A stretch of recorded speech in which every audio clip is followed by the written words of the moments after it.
साथीहरू नमस्कार। आजको यो नयाँ भिडियोमा तपाईँहरूलाई स्वागत छ। Welcome back to my another video. आज म भने फेरि एकदमै सबै मान्छेको चासोको विषयलाई लिएर चाहिँ यहाँनिर कुरा गर्न आइरहेको छु। एउटा नयाँ भिडियो ल्याएर चाहिँ म उपस्थित भइसकेको छु। सबै साथीहरूले चाहिँ भिडियोलाई अन्तिमसम्म हेरेर साथ दिनु होला कृपया। आजको भिडियो मेरो चाहिँ दुई पाङ्ग्रे सवारीको हुँदैछ। तपाईँहरूले भिडियोलाई चाहिँ सुरुदेखि अन्तिमसम्म हेरेर साथ दिनु होला है त।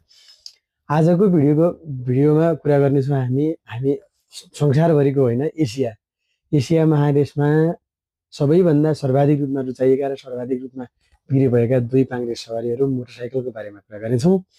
यो भिडियो यदि तपाईँहरूलाई जानकारीमूलक लागेको खण्डमा तपाईँले चाहिँ मेरो भिडियोलाई लाइक कमेन्ट गरिदिनुहुनेछ भन्ने एकदमै आशा छ।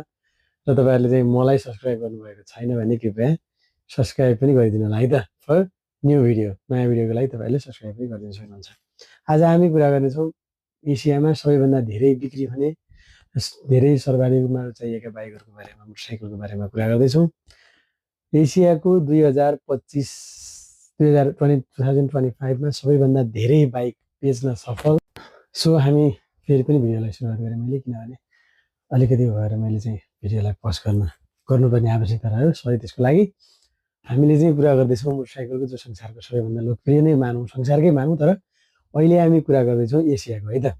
एसियामा पर्ने पनि सबैभन्दा दुई पाङ्ग्रे भेहिकलहरू चाहिँ, दुई पाङ्ग्रे सवारी साधनहरू प्रयोग हुने देश भनेको चाहिँ तपाईँको इन्डिया एसियाको सबैभन्दा धेरैमा पर्छ। र एसिया, पाकिस्तान, त्यसपछि चाहिँ नेपाल पनि पर्छ थोरै, त्यसपछि लगायतका चीन, जापान, सबै देशहरू, यो सबै एसियाका सबैभन्दा धेरै दुई पाङ्ग्रे सवारी साधनहरू बिक्री हुने ठाउँ हो। र त्यसमा पनि सबैभन्दा एकदमै लोकप्रियता कायम गरेका र एकदमै अधिकतम मात्रामा चाहिँ बिक्री भएका मोटरसाइकलहरूको बारेमा कुरा गरौँ। यसमा नम्बर 1मा सायद तपाईँहरूलाई शङ्का त लागिसकेको होला, किनभने नम्बर 1मा सधैँ सर्वाधिक रूपमा सधैँ धेरै लङ टाइम अगाडिदेखि नै यही मोटरसाइकल पर्दै आएको छ, जो चाहिँ होन्डा। एक्ज्याक्ट एउटा मात्रै मोडल नभएर होन्डाको सबै संलग्न रूपमा सबै मोटरसाइकलको बारेमा हेर्ने हो भने एसियाको सबैभन्दा धेरै सेल गर्ने कम्पनी चाहिँ होन्डा रहेको छ। त्यसमा अब होन्डा भनेको त पहिला हिरो होन्डा नै हो हुन चाहिँ। यसमा यो कुरामा कोही पनि कन्फ्युजन हुनु जरुरी छैन कि यो दुईवटा डिफ्रेन्ट थियो भनेर। पहिला चाहिँ हिरो होन्डा भनेर एउटै कम्पनी हुन्थ्यो। हामी कतिपयलाई थाहा छ, कतिपयले त म्युजियमको रूपमा एउटा या सम्झनाको लागि हिरो होन्डा स्प्लेन्डर भनेर पुरानो मोडलको 19तिरको चाहिँ मोटरसाइकलहरू राख्नु पनि भएको हुनसक्छ।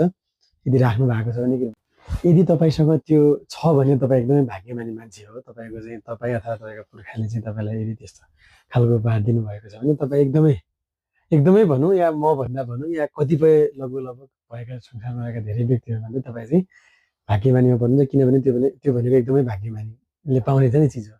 त्यो भनेको एकदम लोभ भइसकेको प्रायःसँग छैन।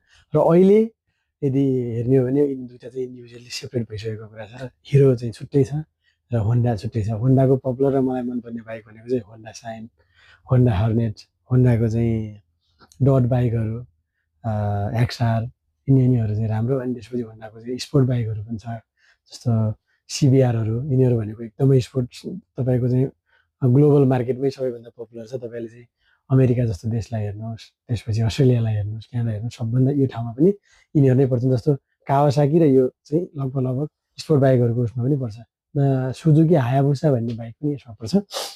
र हामी अहिले हाम्रै टपिकमा कन्टिन्यू गरौँ। यो चाहिँ नम्बर 1मा पर्न सफल भएको छ भने नम्बर 2मा छ हिरो। मैले यहाँनिर ट्याक्कै फेरि तपाईँहरूलाई भनेको थिएँ नि, हिरो र होन्डा भनेको एउटै कम्पनी हुन् भनेर। यो वास्तवमा यो धेरै पहिलाको कुरा हो है त, यो 90sको कुरा हो। त्यतिखेर जति बेला चाहिँ हिरो र होन्डा चाहिँ टुगेदर, तिनीहरू चाहिँ सँगै थियो। अहिले चाहिँ सेपरेट छ। र अहिले त्यस्तो हुँदा पनि 2 नम्बर कम्पनी बाइकहरू, मोटरसाइकलहरू सेल गर्नेको दुनियाँमा चाहिँ एसियामा दोस्रो नम्बरमा चाहिँ हिरो मोटरसाइकल कम्पनी चाहिँ, जसलाई हिरो मोटर कर्पोरेसन इन्डिया भनेर चाहिँ चिनिन्छ। होन्डालाई चाहिँ जापान भनेर सर्टिफाइड गरिन्छ भने हिरोलाई चाहिँ इन्डिया भनेर। किनभने पहिला इन्डियाको हिरो र जापानको होन्डा भनेर चाहिँ कम्पेरिजन, तिनीहरूलाई चाहिँ सेम बनाएर एउटै कर्पोरेसन बनाएर चाहिँ सप्लाई गर्ने गरिन्थ्यो। र यसै गरी हामी जाउँ यसका बाइकहरूको बारेमा, जस्तो हिरोको एक्सपल्स भयो, हिरोको चाहिँ त्यसपछि 200R भयो, त्यसपछि हिरोको चाहिँ स्पोर्ट धेरै, मलाई नाम त्यति साह्रो राम्रो, स्प्लेन्डर भयो। यिनीहरू जस्तो जति पनि यो भित्र पर्ने एकदमै रिलायबल। तपाईँ बिर्सिदिनुहोस् कि उसले तपाईँलाई धोका दिन्छ भने यति राम्रो बाइकहरू हुन्छ। मैले पनि युज गरेको। हिरोको कुरा चाहिँ यसरी नै हामी टुङ्ग्याउँदै जानेछौँ। जस्तो 2 नम्बर जस्तो 1 नम्बरमा होन्डा र 2 नम्बरमा हिरो कम्पनी बन्न चाहिँ सफल छ र यस्तै गरी आएको छ नम्बर 3 मा पहिलो र दोस्रो चाहिँ भयो नम्बर तेस्रो नम्बरको कुरा गरौँ र 3 नम्बरमा एसियाको सबैभन्दा धेरै रिलायबल एकदमै राम्रो र सबैभन्दा तेस्रो नम्बरमा चाहिँ सबैभन्दा धेरै मोटरसाइकलहरू बेच्न सफल कम्पनी भनेको यामाहा जो द्याट्स कम्पनी फ्रम जापान मैले पनि एकपटक चाहिँ यामाहाको एफजेडएस V3 एकदम नयाँ मोटरसाइकल चाहिँ मैले पनि किनेको थिएँ र मलाई चाहिँ यसको सबैभन्दा एकदमै राम्रो कुरा भनेको चाहिँ यामाहामा एकदमै राम्रो टेक्नोलोजीहरू युज भएको छ जस्तो त्यसको मोनोसकहरू भयो त्यसपछि चाहिँ त्यो यामाहाको चाहिँ तपाईँको एफआई भयो जस्तो फ्युल इन्जेक्टर त्यो बाइक चाहिँ एकदमै हेभी खालको ठुलो बाइक भए पनि यसको चाहिँ एकदमै राम्रो फ्युल एफिसियन्सी चाहिँ एकदमै राम्रो तपाईँले चाहिँ एकदम राम्रो त्यसको चाहिँ एकदमै राम्रो भनेको चाहिँ मलाई चाहिँ एकदमै यो माइलेज चाहिँ तपाईँको पहाडको बाटोमा पनि एकदमै धेरै चाहिँ माइलेज दिने एकदमै यसको चाहिँ मलाई सही पक्ष लाग्यो किनभने त्यत्रो 150 सीसीको बाइकमा त्यो हर्स पावर त्यो क्षमता त्यो छायर साइज त्यो हेर्दाखेरि चाहिँ नत्र भने अरू कम्पनीहरूको चाहिँ यस्तो देखिएको थिएन र मलाई चाहिँ 1 नम्बर मलाई मन परेको यामाहाको सही राम्रो सही र राम्रो पक्षको भनेको यही छ यो चाहिँ तेस्रो नम्बरमा पर्न सफल भएको छ यामाहा चाहिँ एकदमै राम्रो कम्पनी हो जो जापानिज प्रोडक्ट भन्ने बित्तिकै अटोमेटिक मान्छेले विश्वास गर्ने पनि कुरा भइहाल्छ है त अनि यसै गरी चौथो नम्बरमा आएको छ टिभिएस मोटर कम्पनी टिभिएस मैले मेरो सायद सेकेन्ड जब या थर्ड जब भन्नुपर्छ मैले टिभिएस मोटरमा चाहिँ मैले काम गरेको थिएँ मेरो चाहिँ टिभिएसको सबैभन्दा एक नम्बर मेरो चाहिँ फेभरेट बाइक भनेको चाहिँ टिभिएसको चाहिँ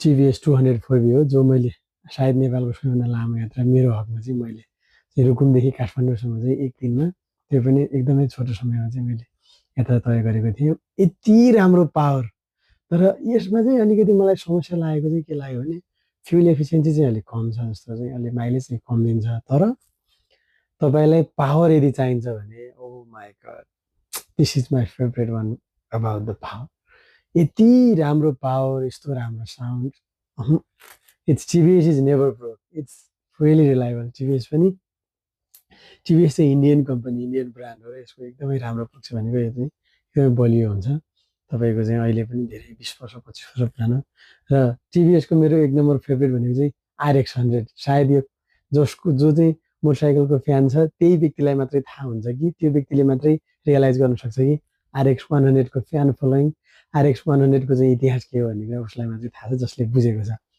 RX 100 भनेको एकपटकको जमाना खाएको एउटा इतिहास खाएको चाहिँ मोटरसाइकल हो जुन यामाहाले बनाएको थियो टिभिएसले बनाएको थियो एकदमै राम्रो टिभिएसको अहिलेसम्मको सबैभन्दा टिभिएसलाई सक्सेस बनाउने नै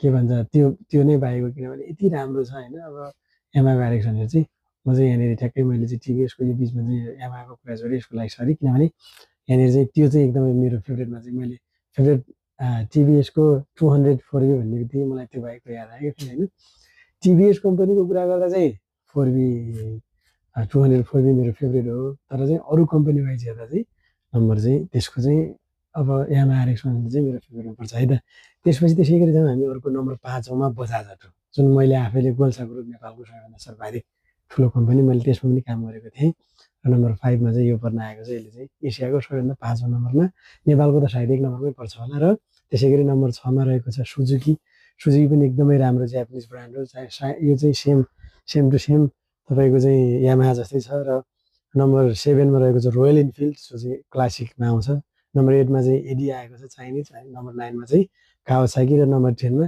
CF मोटो जो स्पोर्ट बाइकहरू बनाउँछ आजको भिडियो यति नै तपाईँहरूलाई यहाँसम्म भिडियो हेरिदिएको धेरै धेरै धन्यवाद यहाँहरूलाई अर्को भिडियोमा फेरि झन् राम्रो भिडियो बनाएर चाहिँ म आउनेछु भन्ने वादासहित तपाईँहरूको दिन शुभ रहोस् हस्त नमस्कार धन्यवाद